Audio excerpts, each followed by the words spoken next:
ዛሬ ስለ አላህ ነው የምናወራው። ስለ ፍጥረት ዓለሙ አናጅ ሰው ልጆች ሁሉ ጌታ መጋቢያቸው፣ አጠጫቸው፣ አልባሻቸው አላህ ምንም ነገር የማይሳን ሰባቱን ሰማይ የደረደረ ምድርን ያለጠፈ ተራሮችን የቸከለ አላህ ማታም ያስተኛን ዙሮም ይቀሰቅሰን ሁላችንን የመዘገበ ምንም ነገር ከሱ የማይሰወረው አላህ ችሎታው የገዘፈ ኃያል ምንም የማይሳነው ቸር ደግ አላህ ይሄ ክስተት የዓለማቱን ጌታ አላህን ውስጣችን ምንከትበት ሁሉን ነገር የሚያዳምጥና የሚሰማ ፍጥረት ዓለሙን ያነጸ ለዓመታት ትውልድን የመገበ እያንዳንዱን ሐጃ የሚያዳምጥ ለሐጃቸው ምላሽ የሰጠ እያንዳንዱን ኑሮ የመዘገበ ደረጃ የመደበ አናኗራችንን ቦታችንን የወሰነ እድሜያችን የመጠነ አላሁ ጀለ ፊዑላ ይህ ክስተት የአላህን ኃያልነት እንድናስታውስ ወደሱ እንድንመለስ ምንም ችሎታ እንደሌለን እንድንመለከት ትልቅ ደወል ነው። ዓለምን በአንድ ሊያቆማት አላህ ይችላል። ምድርን በአንድ ክስተት ሊቆልፋት ይችላል። ችሎታ የላችሁም።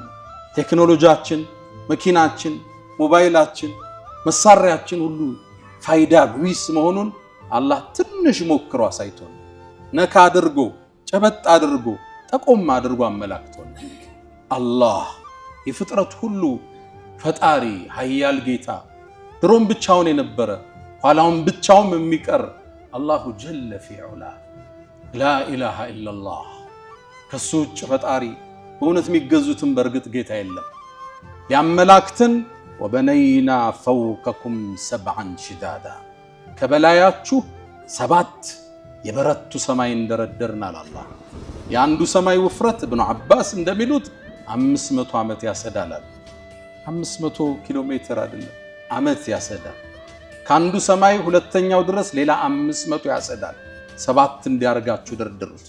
ይህን 7 ሰማይ ወስዳችሁ ኩርሲይ የሚባል ሌላ ግዙፍ ዓለም አለ ወስዳችሁ ብትጥሉት በረሃ ላይ እንደተጣለ ትንሽ ቀለበት ማለት ነው።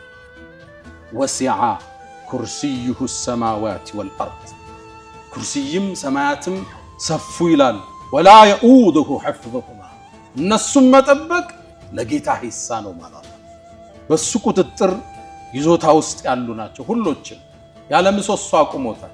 ኩርሲይ የሚባለውን ዓለም ወስደህ ደግሞ ዓርሽ ከሚባለው ዓለም ከፍጥረት ዓለሙ ጣሪያ ላይ ወስደህ ብትጥለው አሁንም በረሃ ላይ እንደወደቀ ቀለበት ማለት ነው።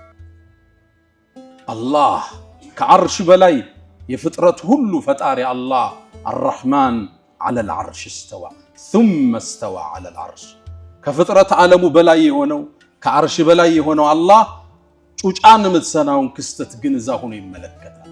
እርምጃዋን ያዳምጣል። ለሱ ድምጾች አይደባለቁበትም። ቋንቋዎች አያስቸግሩትም። የአንዱን ድምጽ ለመስማት አንዱ እስኪያቆም አይጠብቅም። አላህ ሁሉን ይሰማል፣ ሁሉን ያዳምጣል። አላህ እኛ ጋር ወደ አንድ ሰው ሲደውል መስመሩ ከተያዘ ለጊዜው ተይዟል ይላል። አላህ ዘንድ መስመር አይያዝ። ሐጅ ላይ 3 ሚሊዮን ህዝብ በተለያየ ቋንቋ የተለያየ አቤቱታ ሲያቀርብ አላህ ሁሉን ይሰማል፣ ያዳምጣል። አላህ ከሱም ይደበቅ የለም። ለእያንዳንዱ ሐጃ አላህ ምላሽ ይሰጣል። የሁሉ ነገር አዳማጭ አላህ።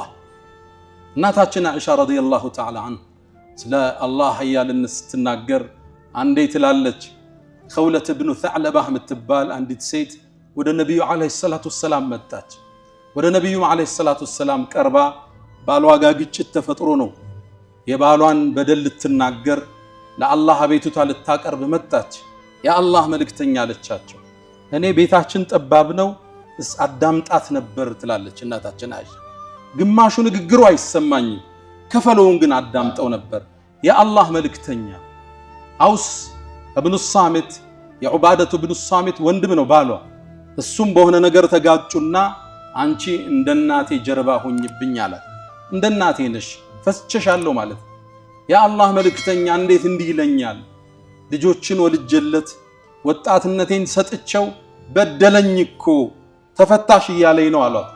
ነቢዩም ዓለይሂ ሰላቱ ወሰላም ፈትዋ ሰጡ። እኔ ሳይሽ ከሱ ተከልክለሻል ፈቶሻል አሏት። እንዴት ይፈታኛል?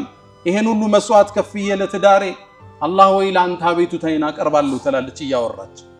ይሄን እያለች ከነብዩ ጋር ክርክር ይዛ አላህ ወዲያውን ጅብሪል ላከ ወደ ነብዩ አለይሂ ሰላም። አቤቱታዋን እንዳዳመጠ የባሏን በደል ኮንኖ አላህ ቁርአን አወረደ።